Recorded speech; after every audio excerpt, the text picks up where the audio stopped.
Hello, it's me, Frank and Tori, and we thought this time of year would be very appropriate to talk about the things that scared us when we got into camping.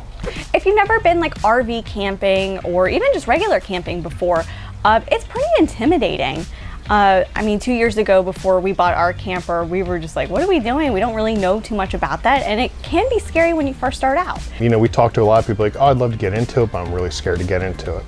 So obviously when we got into it, we looked at YouTube videos, we talked to people, we went to RV dealerships and got as much information as possible. It's not as scary as you think it is. For me, my first thing was, I've never towed anything. I was like, okay, now I'm gonna be hauling like a 5,000 pound trailer that's covered, I can't see behind me.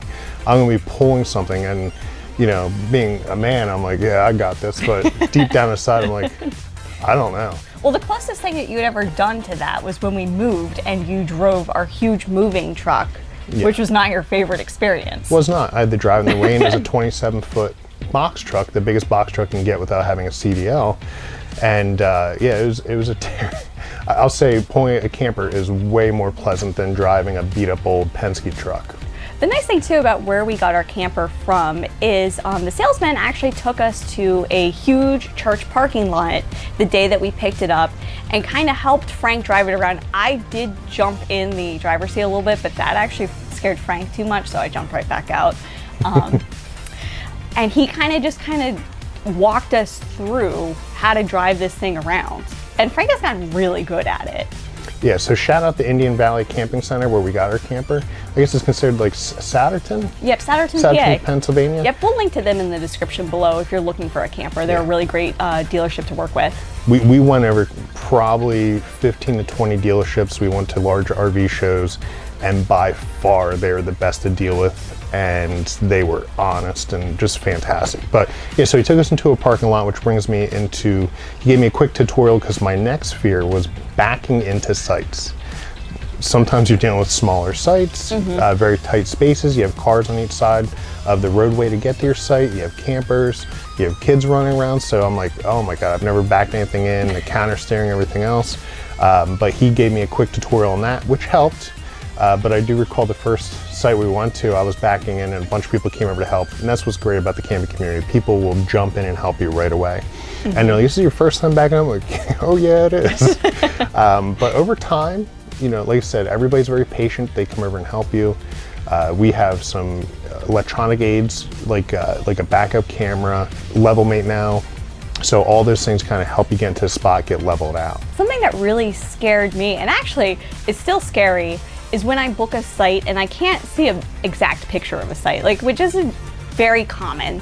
You know, you can see a campground map, but you can't actually see too many pictures of the specific site that you're booking for your stay. So the night before we go to a campsite, I have had like these worries that like, what if we get there and it's completely sloped? What if our neighbors are on top of us? What if there's a huge tree and we can't put our slide out? You know, the one time we did not enjoy our site too much, we were able to switch sites due to the help of the campground. So that was actually a huge relief to see that there's always an option and you shouldn't be worried about booking a campsite sight unseen. Yeah, so that's always obviously a fear of both of ours, but one of my fears was camping in a small space. I'm a big dude, and I was very nervous about being stuffed in a small camper. You know, we have a decent sized house, we live on about an acre of land. I'm used to having space. And now all of a sudden we're going into this tiny space and living together for, you know, sometimes multiple days or a week at a time, and just getting acclimated to that. And I will say, once you get used to it, it's really not bad. Pick the right camper for you, put all those creature comforts as much as possible in there, but really when you're out camping, you're really kind of getting out there to enjoy the scenery and get outside as well. So that was another fear of mine. Well, that actually reminds me of another fear that I had. I, you know, had a fear when we first got into this of like, what if we go to a campground and it rains?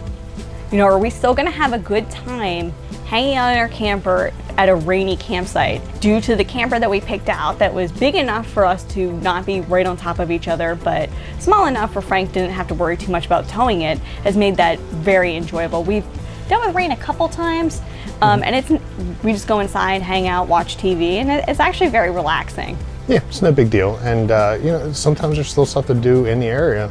even if it is raining.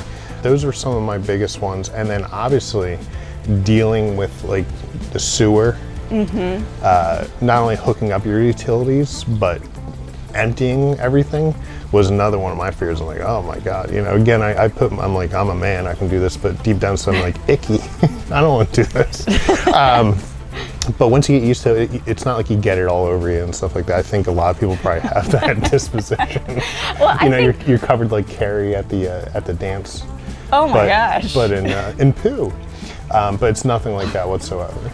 Yeah, I think our biggest exposure to like dumping sewer lines prior to taking our camper out for the first time was Cousin Eddie in Christmas Vacation, which is intimidating, especially when it blows up at the end. So I'm very glad that we haven't run into anything like that. Oddly though, I do wear the same outfit when I'm doing it. Yeah. It gets a lot of looks. Yeah, it looks really, really good. Yes. The very first time we took the dogs out, I was a little nervous about how they would react because they haven't really traveled too much. They don't handle the car well, so I was very worried about whether or not they were actually going to like camping. And we bought this camper to take them with us, so I was like, oh, please like camping. But we actually made a video last week about how we take our dogs camping and how we keep them comfortable when we RV with them. And I'll link to that in the description below. So spoiler alert, they love it and everything worked out. Yeah, so thanks for coming along with us. Hopefully I answered some of your questions. If you could do me a favor and comment down below things that you may fear or things that you think might be a challenge getting into camping. And we'll kind of help answer any questions you might have, and then other people that are commenting in the community will help answer any questions you have too. But yeah, put at least one thing down below that you'd be nervous about getting into camping and what might be stopping you from getting into it, because you'd be surprised. Like I said, we were in the same boat. We were unsure of the whole process, but once you get into it, get acclimated and learn the process, it's definitely an enjoyable experience. Yeah. It's definitely worth a try, and if you're not ready to take the plunge and buy a camper yet, there are RV rental places that you could always check out and see if it's for you. Yeah. So thank you again. Please like, subscribe, comment down below. We're going to be putting out new videos every Monday at 7 p.m. Eastern Standard Time. In fact, next week after you watch this video, we're going to start going into our harvest hosts. Yep, we're kicking off Harvest Month. Yeah, so Harvest Month will be November, where we visit multiple harvest host wineries, breweries, etc. So please tune in for that. Yeah. All right, until next time.